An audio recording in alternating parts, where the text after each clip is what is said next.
YCP నుంచి జనసేనకు వలసల సీజన్ మొదలైంది. ప్రస్తుతానికి బాలినేని సామినేని కనిపిస్తున్నా మరికొందరు గోడ దూకటానికి రెడీ అవుతున్నారని ప్రచారం జరుగుతుంది. ఎన్నికల ప్రచార సమయంలోనే జగన్ కి జనసేనాని వార్నింగ్ ఇచ్చారు. గుర్తుపెట్టుకో, నెత్తిన కాలేసి తొక్కకపోతే నా పేరు పవన్ కాదని పవర్ఫుల్ పంచ్ విసిరారు. ఇప్పుడు ఓటమి భారం నుంచి జగన్ కోలుకోక ముందే పవన్ అన్నంత పని చేస్తున్నారు. ఇంతకీ చేరికల మీద సేనాని వ్యూహమేంటి? కూటమి పార్టీల ఏకాభిప్రాయంతోనే ఈ జంపింగ్స్ జరుగుతున్నాయా?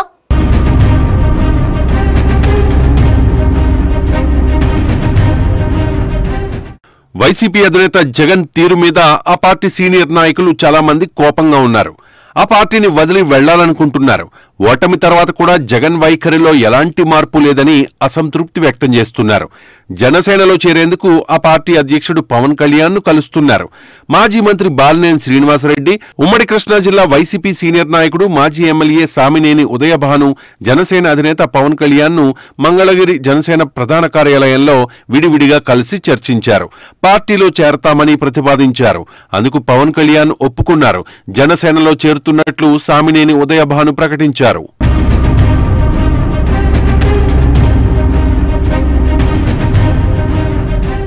ఒంగోలులో పవన్ కళ్యాణ్ సమక్షంలో తాను తన అనుచరులంతా జనసేనలో చేరుతున్నామని మాజీ మంత్రి బాలినేని శ్రీనివాసరెడ్డి ప్రకటించారు. వైఎస్ తనకు రాజకీయ భిక్ష పెట్టారని, ఆ కుటుంబం పట్ల గౌరవంతోనే జగన్ కోసం కాంగ్రెస్ కు రాజీనామా చేశానని చెప్పుకొచ్చారు.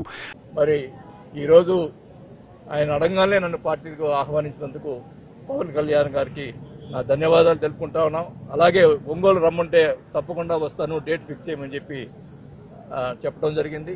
మరి 2 డేట్లు మంచి రోజు చూసి డేట్లు ఇవ్వడం జరుగుతుంది.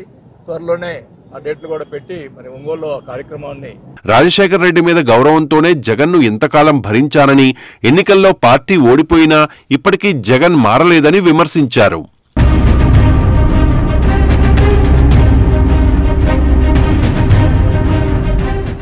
ఎన్నికల ప్రచారంలోనే పవన్ కళ్యాణ్ పవర్ఫుల్ ఛాలెంజ్ చేశారు.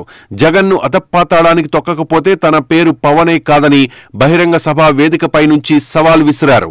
దానికి తగ్గట్టే అసెంబ్లీలో వైసీపీకి ప్రతిపక్ష హోదా కూడా లేకుండా చేయడంలో కీ రోల్ పోషించారు పవన్ కళ్యాణ్. జనసేన వైసీపీ కంటే పెద్ద పార్టీగా అవతరించింది. ఇక ఇప్పుడు ప్రచారంలో సవాల్ చేసినట్లు జగన్ పార్టీని నామరూపాలు లేకుండా చేసే పనిలో పడినట్టు కనిపిస్తున్నారు.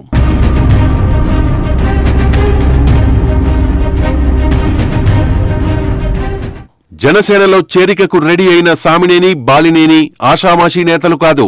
ఇద్దరు వైఎస్ఆర్ సీఎం కాకముందు నుంచి ఆయనకు సన్నిహితులే. వైఎస్ఆర్సీపీ అధ్యక్షుడిగా పాదయాత్ర చేసినప్పుడు ఆయనతో కలిసి నడిచారు. వైసీపీ ఆవిర్భావం నుంచి జగన్ వెంటే ఉన్నారు.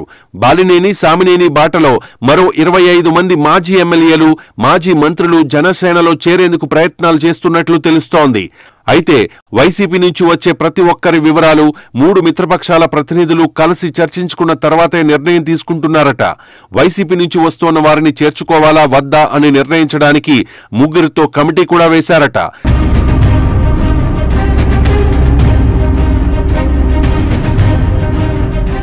కూటమి ప్రభుత్వంలో మంత్రులుగా ఉన్న బీజేపీ నేత సత్యకుమార్ యాదవ్, జనసేన సీనియర్ నాయకుడు నాదెండ్ల మనోహర్, టీడీపీ నుంచి నారా లోకేష్ ఆ స్క్రూటినీ కమిటీలో సభ్యులట. వారు ఏకాభిప్రాయంతో నిర్ణయం తీసుకున్న తర్వాతనే ఏ పార్టీలో చేర్చుకోవడానికైనా గ్రీన్ సిగ్నల్ ఇస్తూ ఉన్నారట. మొత్తానికి పవన్ ఛాలెంజ్ కి తగ్గట్లే కూటమి పార్టీలు వైసీపీని ఖాళీ చేసే దిశగా పావులు కదుపుతున్నాయి.